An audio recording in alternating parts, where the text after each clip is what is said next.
So if you've ever, watched your smartphone battery just drop from 100% to dead by lunchtime, you've probably wondered about EVs. Like, am I going to face that exact same smartphone curse if I buy an electric car? Yeah, that's a huge source of anxiety for people. Right. I mean, welcome to today's deep dive. Our mission today is to clearly describe the EV landscape and, really help you learn more about electric cars. We want to cut through all those myths about battery health and the charging infrastructure that's actually out there waiting for you. And it makes sense, right? It is totally natural to look at our phones needing like life support by noon and project that exact fear right onto cars. Yeah, I do it all the time. But chemically and structurally, I mean, Yeah. applying that smartphone logic to a modern EV is just flawed. We actually have massive data sets on this now. Oh, really? Like real world data? Oh, yeah, totally. So if you look at telematics data from this fleet management company, Geotab, they analyzed over 22,700 vehicles. And the average annual battery degradation is only like 2.3%. 2.3%. Okay, so over 10 years, you're losing maybe, what, a quarter of your range? Actually, well, it's even better than that. The data reveals this sort of stabilization insight. Oh, what does that mean? So for established vehicle models, that degradation curve actually flattens out after the first year. It drops down to about 1.4% annually after that. Wow. Okay, so they really do hold up. Yeah, the reality is these battery packs are engineered to outlast the mechanical service life of the vehicle itself. Okay, but wait. If they're so incredibly robust, why is everyone so obsessed with that famous 20 to 80% charge rule? Because honestly, having to constantly babysit my car's charge level so it never goes above 80% just sounds exhausting. Right, it does sound exhausting. And frankly, the rule is largely misunderstood, mostly because of how manufacturers actually design the cars. What do you mean by that? Well, they build in these hidden software buffers. So when your dashboard displays 100%, the battery, chemically speaking, hasn't actually reached its absolute physical limit. Oh, I had no idea. Yeah, there's a safety margin intentionally left unfilled. Yeah. Just so the individual cells aren't stressed to their absolute breaking point. So, like, hitting 100% on the dashboard right before a long road trip isn't actually destroying the battery. Exactly. It is perfectly safe for a quick turnaround, like transit use. The real damage really only comes from habitual exposure, not those occasional peaks. Got it. So the occasional road trip charge is fine. Totally.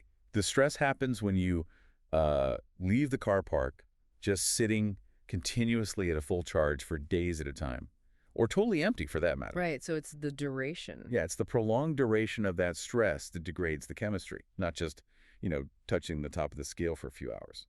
Okay, so if sitting at full capacity is what stresses it, what about the actual force of the charge getting there? Because I imagine, like, plugging into a massive DC fast charger is basically like chugging a triple espresso. That is a great analogy, actually. Right, like, it's great for an absolute emergency on a road trip, but if you do it every single day, your heart is definitely going to pay the price. And the battery chemistry pays a very similar price, yeah. High power charging is actually the single largest stressor you can put on a battery. Seriously, worse than charging to 100%. Oh, yeah. The Geotab data shows that if you frequently use DC fast chargers that are pushing over 100 kilowatts, your battery's degradation rate essentially doubles. Wait, doubles? Yeah, it jumps from roughly 1.5% up to about 3.0% a year. Wow. Because forcing that much energy into the cells that quickly generates immense heat, and that heat is what breaks down the internal structures so much faster. Which means we really should be relying on slower, like overnight charging at home to protect the battery long term. Yeah. But then, I mean, that puts a ton of pressure on the broader public charging network for when we do actually travel. And man, that network still feels like the Wild West sometimes. It absolutely is. I read that Europe is supposedly racing to install 3.5 million public chargers by 2030. Is that even actually going to happen? I mean, it is a monumental challenge because the expansion rate needs to almost triple to hit that. Yeah. And the bottleneck isn't even just funding or pouring concrete. No. What is it then? We are facing a severe shortage of skilled workers. Independent safety auditors like the group Dicaro, they're finding that completely unqualified installers are making really dangerous mistakes out there. Oh, wow. Like what kind of mistakes? Things like using undersized cables or just completely botching the electrical grounding. Yikes. So it's not just an inconvenience if a charger is broken, it's a literal fire hazard. Precisely. And to stop that, the European Union rolled out strict new regulations, their Alternative Fuels Infrastructure Regulation, or AFIR. Right, the AFAR laws. Yeah, and it mandates rigorous safety checks and really high-level cybersecurity standards for every network charger, which is absolutely vital for public safety, of course. But let me guess, the red tape is slowing things down. Exactly. The red tape, plus the real lack of certified experts to actually do those inspections, is significantly slowing down the whole rollout. Which means the reliable fast chargers that are actually out there are incredibly precious. And here's where I found something really surprising in the research, actually. Oh, yeah. What was that? Yeah. So, to survive this complicated public network, your best weapon is actually your car's software. You are supposed to use the car's native navigation system to find a charger, rather than just plugging an address into, like, a map app on your phone. Yes, and the mechanism behind that is brilliant, honestly. Hmm. When you use the car's built-in navigation to route to a fast charger, it triggers this preheating cycle. Preheating, like Yeah. an oven. Kind of, yeah. The car's thermal management system actively warms or cools the battery pack while you drive. So by the time you pull up and actually plug in, the battery chemistry is perfectly optimized. Ah, so it's ready to safely accept that massive surge of high-speed energy right away. Exactly. If you roll in with a cold battery because you use your phone's map, the car's computer will just throttle the charge speed way down anyway to protect those cold cells from damage. That makes total sense. You really have to prep the system before you hit it with that espresso shot of energy. You really do. But, all of this battery management stuff brings up one final, really fascinating data point about how we actually use these cars. Oh, what's that? There is a documented utilization trade-off.